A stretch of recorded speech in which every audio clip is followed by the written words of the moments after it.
देशावर आलेल्या संकटासाठी भारत पाकिस्तानचे युद्ध सुरू झाले आहे। त्यामध्ये जखमी सैनिकांना जर रक्ताची आवश्यकता लागली तर रक्त कमी पडू नये याकरिता उद्धव बाळासाहेब ठाकरे यांनी देशभर आपल्या शिवसैनिकांना रक्तदान करण्याचे आवाहन केले आहे।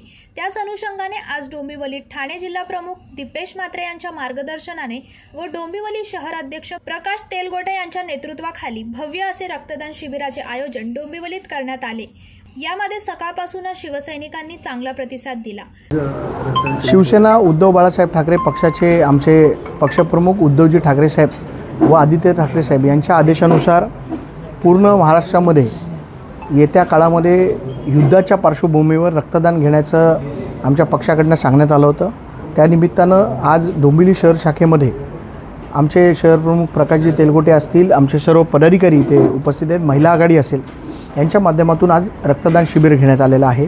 आणि शिवसेनेची ही परंपरा राहिलेली आहे। 1999चं देखील युद्ध झालं होतं। त्या युद्धामध्ये युद्ध सुरू असताना देखील शिवसेनेच्या माध्यमातून माननीय बाळासाहेब ठाकरे यांच्या नेतृत्वाखाली एक रक्तदान शिबिर महाराष्ट्रातनं झालं होतं। आणि जे सैन्य लढत असतं त्यांच्यासाठी रक्त पुरवण्याचं काम महाराष्ट्रातून शिवसेना या पक्षाकडनं झालं होतं। तीच परंपरा पुढे चालू ठेवत शिवसेना उद्धव बाळासाहेब ठाकरे या पक्षाकडनं आज रक्तदान शिबिर घेण्यात आलेलं आहे। आणि हे शिबिर पूर्ण महाराष्ट्रभर सुरू आहे आणि पूर्ण महाराष्ट्रामधून मोठ्या प्रमाणात रक्तदान होईल असं अपेक्षा आम्हाला आहे। ॲक्च्युली हे 2-3 दिवसापासून जे युद्ध छेडलेलं आहे पाकिस्तान विरोधात आपल्या देशाने, त्या संदर्भामध्ये पक्षप्रमुख आदरणीय उद्धवजी यांनी सर्व जिल्हा प्रमुखांना आदेश केले किंवा आपल्याला शहरामध्ये रक्तदान शिबिर आयोजित करायचं आहे।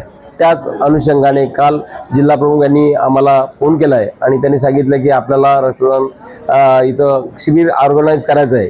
त्याच माध्यमातून आम्ही सर्व पदाधिकारी डोंबिवली शहरातले सर्व वरिष्ठ ज्येष्ठ आजी माजी सगळे पदाधिकाऱ्यांनी धरून आम्ही आजचा हा कार्यक्रम रक्तदान शिबिराचा केला आहे।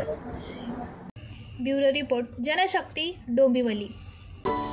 अरे, तुम्ही अजून आमच्या चॅनलला सबस्क्राइब नाही केलं तर लगेच जनशक्ती चॅनलला सबस्क्राइब करा आणि बेल आयकॉनवर क्लिक करा आणि रहा अपडेट।